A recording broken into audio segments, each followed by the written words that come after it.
Rivers, lakes, and streams. Relaxing, fun, beautiful, and incapable of feeling compassion towards human life. I have a very special episode for you today about the funny stuff that's happened to me and my friends around bodies of water, and why everyone, and I mean everyone, needs to at least go do one really stupid, unadvised thing at least once in their life. Our first story begins on a campout with my troop some years back on a lake. This was a first-time campout for some of the kids in the troop who weren't as experienced with camping but were still excited nonetheless. We all started setting up our tents, and I had learned from, let's just say previous mistakes, not to put your tent and stake it in incredibly loose soil or sand. This will be important later. As we were finishing up, a huge storm rolled in because, welcome to North Carolina, where the weather year-round is inconvenient. So it starts to downpour. I mean raining cats and thogs. I mean thunder, lightning, all that good jazz. The wind could almost knock you over. As a result, we all got under the Peacock Shelter. It's this big roof thing with no walls, and you pretty much just use it to eat under. It's a camping thing. Suddenly, without warning, two of our newer scouts started rushing towards their tent, calling and looking very anxious. At first we called for them to get back because it wasn't safe. And then we saw why they were running to their tent. You know those previous mistakes I mentioned previously? About staking your tent in loose soil or sand?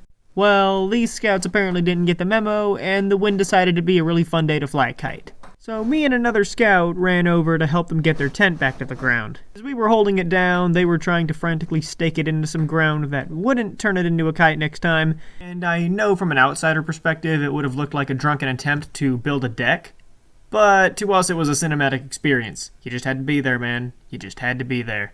The very next day after this event, we went tubing on the lake. Now, we only had one boat, and that one boat could only carry 2 tubes at a time, and each tube could only carry 2 people at a time, and we had a troop of like 70 people there in that campout, so yeah, you could imagine this took a while for everyone to get to go. When it was finally my turn, I teamed up with my buddy Wyatt, and on the other tube was my friend Josh and Sam. The fun thing about tubing is, you're being pulled so fast that hitting the water feels like being grated against sandpaper. Sometimes you'll hit a wave and you'll be able to get some sweet airtime, and it's awesome and I love it, and anyone who says otherwise is completely wrong and their opinion is invalid. Now here's where the issue arose. While Josh and Sam were roughly the same weight, Wyatt was about 30 pounds lighter than I was, and we were already kind of tipping sideways before the boat even started. Though all was well and good, until my tube collided with Josh and Sam's tube, who I feel like I need to mention were a lot heavier combined than me and Wyatt were. That's when it happened.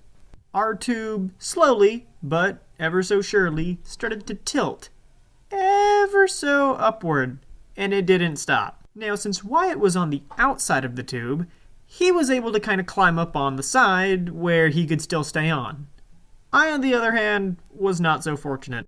The tube ended up going completely vertical, and I'm just straddling my tube and Josh and Sam's tube like Spider-Man while the people on the boat started bawling their eyes out in laughter. So while I'm straddling this thing like Spider-Man, my stomach, that is completely exposed by the way, is maybe about 2 inches from the sandpaper water. I guess in hindsight it wouldn't have been that bad because when you actually fall into the water it stops almost immediately, but dear God, for little me, it was a matter of life and death.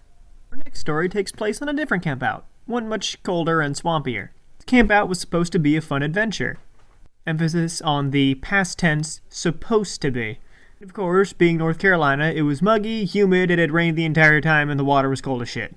Fun. The main activity of this campout was going to be a long canoe trip over the swamp. To paint a picture of what this swamp looked like, it was already kind of foggy from the rain, there were a lot of mangroves, and there were these tiny little, maybe 2-3 foot islands that were made completely out of dirt, covered in thorny bushes. Mentioned the water was cold as shit. So my buddy Josh, yes, the one from the previous story, and I decided to pair up for this one. Yo, it's me. I'm here. So anyway, I wanted to be the one who propels us forward in the canoe.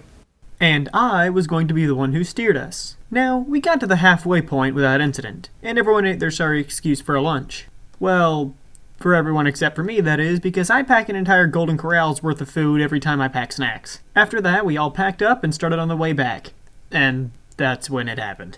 As we were paddling back, Josh said he was starting to feel tired and he wasn't able to propel as much.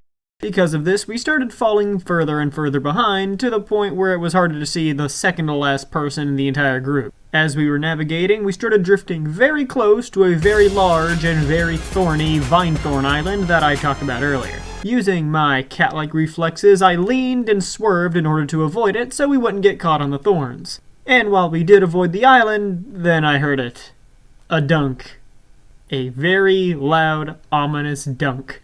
Followed by frantic yelling and splashing. Yup, Josh fell out.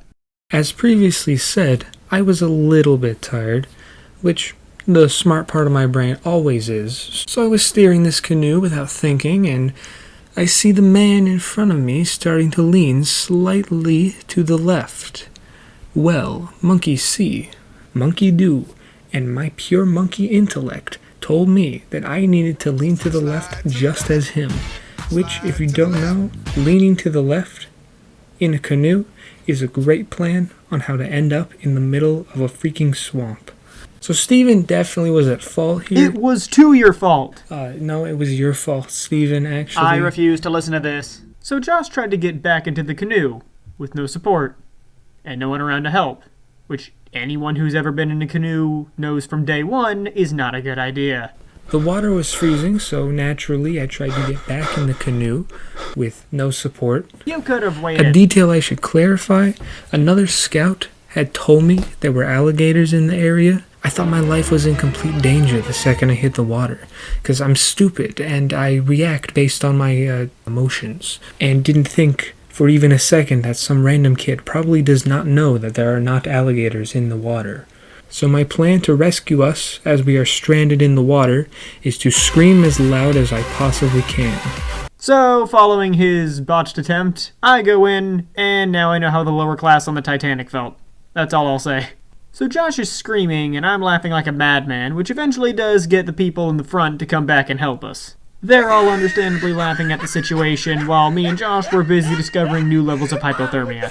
Once we got back in our canoe, got some fresh clothes on, we started to head back towards the pier. When we got back to the pier, everyone was gathered around holding sticks as microphones and interviewing the idiots who fell into a lake. While we did eventually get dried off and the rest of the camp out was fun, that is an experience I will never be forgetting. And that about does it for this video. The moral of this story is, take your dumb friends on vacation, because I promise you'll come back with interesting stories. Bye! Yay, that was pretty fun. See you, Steven, on your day of reckoning. Wait a second.